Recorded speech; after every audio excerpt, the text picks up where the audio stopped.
Hello दोस्तों, मैं हूं आपका होस्ट और आज मैं आपको एक ऐसी कहानी सुनाने जा रहा हूं जो आपकी रूह को हिला देगी, आपकी नींद उड़ा देगी और आपके दिमाग में एक ऐसा सवाल छोड़ जाएगी जिसका जवाब शायद आप कभी नहीं चाहेंगे। यह सिर्फ एक हॉरर फिल्म नहीं, बल्कि एक परिवार के अंदर छुपे उन गहरे राजों की कहानी है, उन अदृश्य शक्तियों की कहानी है जो पीढ़ी दर पीढ़ी चलती हैं और उन्हें तब तक नहीं छोड़ती जब तक उनका मकसद पूरा न हो जाए।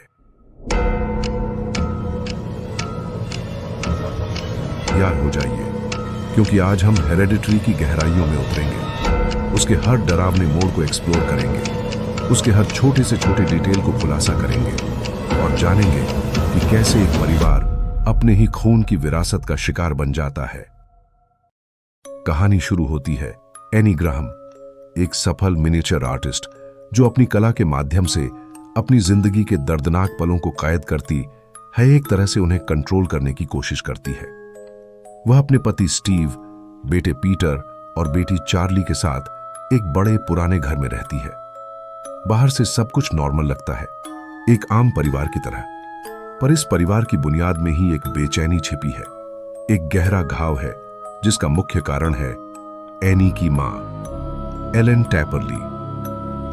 एलन एक अजीब और गुप्त महिला थी जिनके अपनी बेटी एनी से रिश्ते हमेशा से उलझे हुए और दर्दनाक रहे। एलन का अपने परिवार पर एक अजीब सा दबाव भरा कंट्रोल था। एनी अपनी मां से प्यार करती थी, पर उसकी मां का उसकी जिंदगी पर एक अजीब सा प्रभाव था, जैसे वह उसे हमेशा मॉनिटर कर रही हो। एलन अक्सर एनी को उसकी छोटी उम्र से ही अजीब तरीके से देखती थी, उसके कानों में फुसफुसाती थीं और एनी को हमेशा महसूस होता था कि उसकी मां कुछ छुपा रही है। उसकी आंखों में एक अजीब चमक थी, एक राज जो एनी कभी समझ नहीं पाई। एलन की मौत 71 साल की उम्र में एनी के लिए एक मिक्स्ड फीलिंग लेकर आती है। एक तरफ दुख था, उसकी मां के चले जाने का गम, तो दूसरी तरफ एक अजीब सी राहत, एक मुक्ति कि अब वो अपनी मां के गहरे साए से आजाद हो गई है। उसके ओबिचुअरी में एलन को गुप्त और शांति पसंद बताया गया, पर एनी जानती थी कि यह सिर्फ बाहर की तस्वीर थी। अंदर से एलन कुछ और ही थी, कुछ बहुत ही अनोखा, बहुत ही अंधेरा। एलन के अंतिम संस्कार में ज्यादा लोग नहीं थे, सिर्फ उसका परिवार और कुछ अनजान चेहरे जो एनी ने पहले कभी नहीं देखे थे। वो अनजान लोग एक अजीब तरीके से एनी और उसके परिवार को घूर रहे थे। उनकी आंखों में एक अजीब सी छलक थी, जैसे उन्हें पहले से ही कुछ पता हो, जैसे वो इस परिवार के हर राज से वाकिफ हों। इस पल से ही एनी को महसूस होने लगा कि एलन की मौत सिर्फ एक अंत नहीं, बल्कि किसी बड़े अनजाने राज की शुरुआत है, एक ऐसे सफर की शुरुआत जहां वो अनजाने डर का सामना करेगी। घर में एलन के जाने के बाद अजीब चीजें होने लगती हैं। हवा में एक बेचैनी घूमने लगती है, जैसे कोई उन्हें हर पल देख रहा हो, उनकी हर हरकत पर नजर रख रहा हो। दरवाजे अपने आप खुलने लगते हैं, चीजें अपनी जगह से हटने लगती हैं, धीमी सरगोशियां सुनाई देने लगती हैं। यह सब सिर्फ उसके गम का असर था, या कुछ और, कुछ बहुत ही ज्यादा शैतानी। हर रात एनी को अजीब और डरावने सपने आते हैं, जिनमें एलन का चेहरा दिखता है और वो उसे अपने पास बुला रही होती है, उसे अपनी गोद में सुलाने की कोशिश करती है, पर एनी डर के मारे चिल्लाती है। ये सपने इतने विविड थे कि वो उसे असली लगते थे। उसकी नींद उड़ जाती थी और वो पूरी रात जागती रहती थी, घर के हर कोने को चेक करती थी। चार्ली का अंधेरा, एक मासूमियत में छुपा खौफ। परिवार में सबसे अलग थी चार्ली ग्राहम। वो एक अजीब बच्ची थी, अपने ही ख्यालों में खोई हुई। एक अजीब सा ऑरा था उसके आसपास।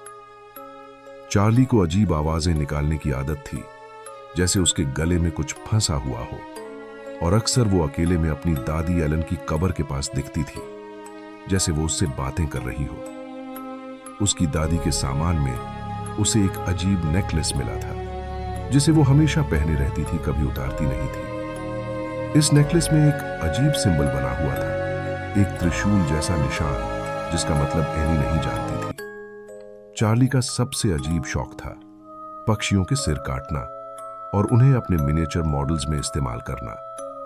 वो एक बेजान पर खौफनाक कलाकार थी। उसके मॉडल्स में अक्सर बेजान चेहरे और टूटी हुई चीजें होती थीं, जैसे वो अंदर से ही दर्द और मौत को महसूस करती हो। ये सब बातें एनी को बेचैन करती थीं, उसे अंदर ही अंदर खा रही थीं, पर वो इन्हें सिर्फ चार्ली की मासूमियत समझकर इग्नोर कर देती थी, या शायद वो करना चाहती थी। उसकी बेटी का ये अजीब व्यवहार उसे परेशान करता था, पर वो इसे नॉर्मल करने की कोशिश करती थी। खुद को समझाती थी कि बच्चे ऐसे होते हैं। पीटर, जो एक नॉर्मल टीनेजर है, अपनी कॉलेज लाइफ में बिजी रहता है। उसकी दुनिया अलग है, दोस्तों के साथ पार्टी, क्रश। वो एक नॉर्मल जिंदगी जीना चाहता है, अपने परिवार के इस अजीब माहौल से दूर, अपने बचपन के ट्रॉमा से दूर। पीटर को हमेशा अपनी माँ एनी और दादी एलन के रिश्ते में एक अनजानी सी टेंशन महसूस होती थी। एक रात पीटर अपनी कॉलेज पार्टी में चार्ली को साथ ले जाता है, मजबूरी में, क्योंकि एनी उसे घर पर अकेला नहीं छोड़ना चाहती थी। पार्टी में चार्ली को एक चॉकलेट केक खाने के बाद सीवियर एलर्जी का अटैक आता है, जिसमें नट्स थे। चार्ली सांस लेने में तकलीफ महसूस करती है, उसकी जुबान सूज जाती है, उसका गला रुक जाता है, वो घबरा जाती है, उसकी आंखों में डर साफ दिखता है। पीटर घबराकर उसे हॉस्पिटल ले जाते समय एक गलती कर बैठता है। वो तेज रफ्तार में कार चला रहा था और चार्ली खिड़की से सिर बाहर निकालकर सांस लेने की कोशिश कर रही थी। उसका शरीर तड़प रहा था, उसकी सांसें तेज हो रही थीं, उसकी आंखें फटी हुई थीं। तभी एक टेलीफोन पोल रास्ते में आ जाता है। एक हादसा, गम का पहाड़ और पैरानॉर्मल गतिविधियां। कार के रास्ते में एक टेलीफोन पोल से टकराने से एक भयानक टक्कर होती है और उसी टक्कर में चार्ली का सिर उड़ जाता है। एक पल में उसकी जिंदगी खत्म हो जाती है। ये एक दिल दहला देने वाला पल था, एक ऐसा दृश्य जो पीटर की आंखों में हमेशा के लिए बस जाता है। पीटर पूरी तरह शॉक्ड, डर के मारे उस हादसे की जगह से भाग जाता है, अपनी बहन की लाश को वहीं छोड़कर। वो कार से उतरकर घर की तरफ भागता है। वो घर पहुंचता है, सीधा अपने बेड पर जाकर लेट जाता है, बिना कुछ बोले, बिना किसी को जगाए। अगली सुबह जब एनी और स्टीव को यह सच पता चलता है तो उनका दिल टूट जाता है। एनी की चीख पूरे घर में गूंज उठती है, एक मां का दर्द जो उसके अंदर से निकल रहा था। घर में मातम छा जाता है। इस हादसे ने परिवार को पूरी तरह से तोड़ दिया, एक अनजानी गहरे गम में डुबोया जिससे निकलना नामुमकिन लगता था। पीटर गिल्टी फील करता है। वो अपने आप को इस हादसे का जिम्मेदार मानता है। उसकी आंखों में सिर्फ चार्ली की हेडलेस बॉडी घूमती रहती है। वो अपने आप को अपने कमरे में बंद कर लेता है और वह गम में डूब जाता है। एनी और पीटर के बीच रिश्ते खराब हो जाते हैं, जिसे वो कभी एक्सप्रेस नहीं कर पाते, और ये साइलेंस उनके रिश्तों को और भी तोड़ देता है। स्टीव उनके पति और पिता दोनों को संभालने की कोशिश करता है, पर वो भी अंदर से टूट चुका है। उसे पता नहीं कि इस गम से कैसे निकले। चार्ली की मौत के बाद एनी गम में डूब जाती है। उसका दिमाग सही से काम करना बंद कर देता है। वो अपने मिनिएचर्स में और भी खो जाती है, पर अब उनमें सिर्फ चार्ली के हादसे की तस्वीरें बनाती है। उसके हेडलेस बॉडी की तस्वीरें जो उसे और भी परेशान करती हैं, उसे अंदर ही अंदर खा जाती हैं। इसी गम में वो एक सपोर्ट ग्रुप ज्वाइन करती है, जहां उसकी मुलाकात एक चैरिज्मेटिक और अजनबी महिला जोआन से होती है। जोआन एनी को बताती है कि उसने भी अपने बेटे को खोया है, और वो क्लेम करती है कि वो अपने मरे हुए बेटे से कनेक्ट कर सकती है।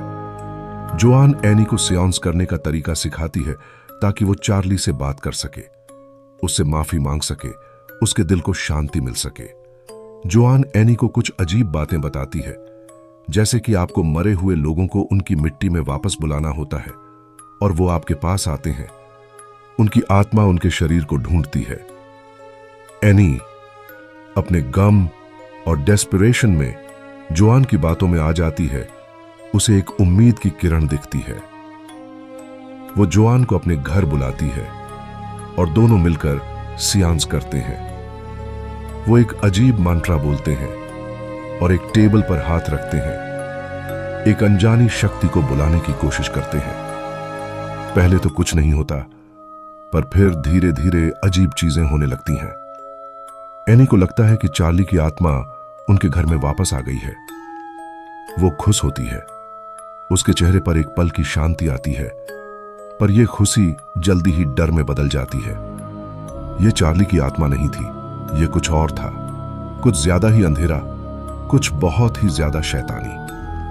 वो शक्ति घरेलू चीजों को हिलाती है, लाइट जलाती बुझाती है, अजीब आवाजें निकालती है, जैसे कोई उनके कानों में फुफुसा रहा हो, उन्हें अपने कंट्रोल में ले रहा हो। एनी को चार्ली की नोटबुक मिलती है जिसमें उसने कुछ अजीब ड्राइंग्स बनाई थीं। उसकी आंखें हैरत से खुली रह जाती हैं जब वो देखती है कि चार्ली ने वही सिंबल एलन की पुरानी किताब से कॉपी किया था। पाइमोन का साया और एलन के राज, एक साजिश का पर्दाफाश। जैसे जैसे एनी और पीटर पर सियोन्स का असर बढ़ता है, घर में पैरानॉर्मल गतिविधियां और भी तेज हो जाती हैं। पीटर को चार्ली की आत्मा की आवाजें सुनाई देने लगती हैं। वो बेड से उठकर घूमने लगता है, अपनी नींद में चलने लगता है, और वो अजीब तरीके से बिहेव करने लगता है, जैसे कोई उसके अंदर घुस गया हो। उसकी आंखें लाल हो जाती हैं और वो अजीब आवाजें निकालता है, जैसे उसके अंदर कोई और बोल रहा हो। एनी को डर लगने लगता है कि उसकी मां एलन, उसकी बेटी चार्ली और अब पीटर सब पर किसी बुरी शक्ति का साया है। उसकी नींद उड़ जाती है। वो पूरी रात घर में घूमती रहती है, दरवाजे चेक करती है, अजीब आवाजें सुनती है। उसे लगता है कि वो पागल हो रही है। स्टीव को भी ये सब दिखने लगता है और वो अपनी बीवी की मेंटल हेल्थ को लेकर चिंतित हो जाता है। इसी डर और बेचैनी में एनी अपनी मां एलन की पुरानी चीजें खंगालना शुरू करती है, ये जानने के लिए कि उसकी मां ऐसी क्यों थी, उसकी जिंदगी में क्या राज छिपा था। उसे एक पुराना ट्रंक मिलता है जिसमें एलन की जर्नल्स, पुरानी फोटोज और कुछ अजीब किताबें थीं।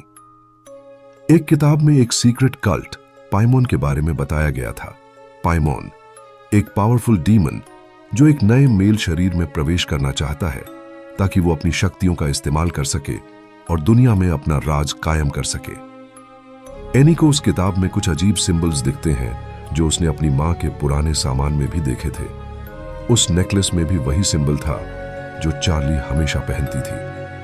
तभी उसे होता है एक शॉकिंग रेवलेशन। एलन इस कल्ट की सदस्य थी और उसने अपने पूरे परिवार को पाइमोन को आरपेट करने की साजिश रची थी। यह सब कुछ उसकी मां का किया धरा था, उसकी विरासत, उसका शाप। चार्ली की मौत पाइमोन के प्रवेश के लिए पहला कदम थी, क्योंकि पाइमोन को फीमेल बॉडी की नहीं, मेल बॉडी की जरूरत थी। चार्ली का सिर इसलिए कटा ताकि पाइमोन की आत्मा उसमें से निकलकर पीटर में प्रवेश कर सके और पीटर को अपना अगला होस्ट बना सके। पाइमोन को एक मेल बॉडी चाहिए थी और पीटर ही उसका अगला टगला का निशाना था। साजिश पीढ़ी दर पीढ़ी चल रही थी और एनी को पता भी नहीं था कि वो कब इस जाल में फंस चुकी है। उसकी मां ने उसकी पूरी जिंदगी को एक शैतानी मकसद के लिए इस्तेमाल किया था। अंतिम सामना और विरासत का अंत, एक परिवार का विनाश। अब एनी को पूरा सच पता चल चुका था। जोआन, जो एनी की दोस्त बनी थी, वो भी पाइमोन के कल्ट का हिस्सा थी। वो सब एलन की साजिश का हिस्सा थे, उसे धोखा दे रहे थे, उसे इस शैतानी जाल में फंसा रहे थे। एलन ने अपनी पूरी जिंदगी पाइमोन को बुलाने और उसे पीटर के शरीर में डालने की कोशिश की थी। एनी अपने घर में पाइमोन के सिंबल्स देखती है, हर कोने में, हर दीवार पर, हर चीज पर, जैसे वो उसे घेर रहे हों। वो उन सिंबल्स को हटाने की कोशिश करती है, उन्हें जलाती है, उन्हें साफ करती है, पर वो वापस आ जाते हैं। पीटर अब पूरी तरह से पाइमोन के कंट्रोल में आ चुका था। स्टीव, जो अब तक सब कुछ रैशनलाइज करने की कोशिश कर रहा था, अब वो भी डर जाता है जब वो एलन के जर्नल्स पढ़ता है और उसे पूरा सच पता चलता है। एक रात घर में डर का ऐसा माहौल बन जाता है जो कभी खत्म नहीं होगा। एनी को अपने घर के हर कोने में अजीब और खौफनाक चीजें दिखाई देने लगती हैं। एलन की पुरानी सखियां जो कल्ट मेंबर्स हैं, नंगी होकर घर में घूमती हैं, डरावनी आवाजें निकालती हैं और अजीब तरीके से पीटर को घूरती हैं, जैसे वो उसे प्रिपेयर कर रही हों। पीटर डर के मारे अपने कमरे में बंद है। उसकी मां अब पाइमोन के कंट्रोल में। कभी वो एनी होती है, कभी वो पाइमोन की शक्ति से भरी हुई एक अलग ही रूप में बदल जाती है। पीटर को लगता है कि उसकी मां उसे मार देगी। एनी पाइमोन के कंट्रोल में अब खुद से लड़ नहीं पाती और पीटर उसे डरे हुए देखता है। अब वो अपनी मां को पहचान नहीं पाता। एक डरावने और दिल दहला देने वाले दृश्य में एनी खुद को बिहेड कर लेती है। वो खुद को एक पियानो वायर से काट लेती है, जैसे कोई उसे मजबूर कर रहा हो। एक अनजानी शक्ति उसके शरीर को कंट्रोल कर रही हो। पीटर डर के मारे अपने आप को खिड़की से नीचे फेंक देता है। उसके माता पिता की मौत, उसकी बहन की मौत और ये सब डरावने दृश्य उसके लिए बहुत ज्यादा थे। उसका शरीर टूटा हुआ होता है, पर वो मरता नहीं। अब उसकी आत्मा पाइमोन द्वारा कंट्रोल की जाने लगती है। धीरे धीरे उसके शरीर में पाइमोन का प्रवेश हो जाता है। जब वो उठता है तो उसके अंदर अब पीटर नहीं बल्कि पाइमोन था। एक अजीब सी शांति जो डरावनी थी। एक आत्मा जिसने अपना नया घर पा लिया था।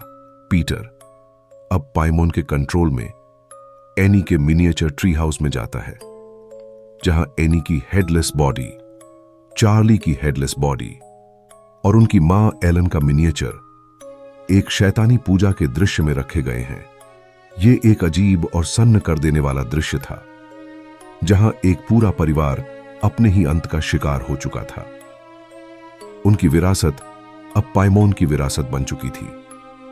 कल्ट मेंबर्स अब पीटर को घेर लेते हैं। वो उसकी पूजा करते हैं, उसके सामने झुकते हैं। अब पीटर नहीं, वो पाइमोन था। एक सुनहरा क्राउन पीटर के सर पर रखा जाता है और सब एक स्वर में उसकी जय जयकार करते हैं। हेल पाइमोन। उनकी आवाजें उस पुराने अंधेरे घर में गूंजती हैं, एक नए युग की शुरुआत का ऐलान करती हैं। पाइमोन के युग की। ग्रह नम परिवार का अंत हो चुका था और अब पाइमोन का राज शुरू। कंक्लूजन। एक अंधेरी विरासत और अनंत शाप का सफर। इस कहानी में विरासत सिर्फ संपत्ति या दौलत नहीं होती, बल्कि एक अंधेरी शक्ति, एक शाप होता है जो पीढ़ी दर पीढ़ी चलता है। एक ऐसा बोझ जो इंसान को अंदर ही अंदर खा जाता है। ग्रह एनम परिवार को अपनी विरासत में सिर्फ दुहक दर्द और एक शैतानी ताकत मिली। उनकी किस्मत एलन के हाथों पहले ही लिखी जा चुकी थी, सदियों पहले, एक ऐसे मकसद के लिए जिसे वो कभी समझ ही नहीं पाए। एलन ने अपने ही परिवार को पाइमोन को अर्पित करने के लिए अपनी पूरी जिंदगी लगा दी और उसका मकसद पूरा हुआ, अपने ही खून की बलि चढ़ाकर। हेरेडिटरी सिर्फ एक हॉरर फिल्म नहीं है, ये एक साइकोलॉजिकल थ्रिलर है जो आपको सोचने पर मजबूर कर देती है। क्या आपकी विरासत में भी कोई ऐसा अंधेरा छुपा है जिससे आप अनजान हैं? क्या आपके पूर्वजों ने भी कोई ऐसी विरासत छोड़ी है जो शायद आज भी आपको घेर रही हो और आपको उसका एहसास भी ना हो, जब तक कि बहुत देर ना हो जाए? यह कहानी सिर्फ डर नहीं देती, यह देती है बेचैनी, होपलेसनेस और उस सच का सामना जिससे कोई भी नहीं करना चाहता। तो दोस्तों, कैसी लगी आपको यह दिल दहला देने वाली कहानी? क्या आप भी अब अपने पूर्वजों की विरासत के बारे में सोच रहे हैं? और क्या आपको भी लगता है कि आपके परिवार में कोई ऐसा राज छुपा है जिसे जानने की हिम्मत आप नहीं कर सकते? मुझे कमेंट्स में जरूर बताना। और हां, अगर आपको ऐसी और खौफनाक कहानियां सुननी हैं जो आपकी नींद उड़ा दें, तो मेरे चैनल को सब्सक्राइब करना मत भूलना और उस बेल आइकन को भी दबा देना ताकि आप कोई भी वीडियो मिस ना कर पाएं। मिलते हैं अगले वीडियो में।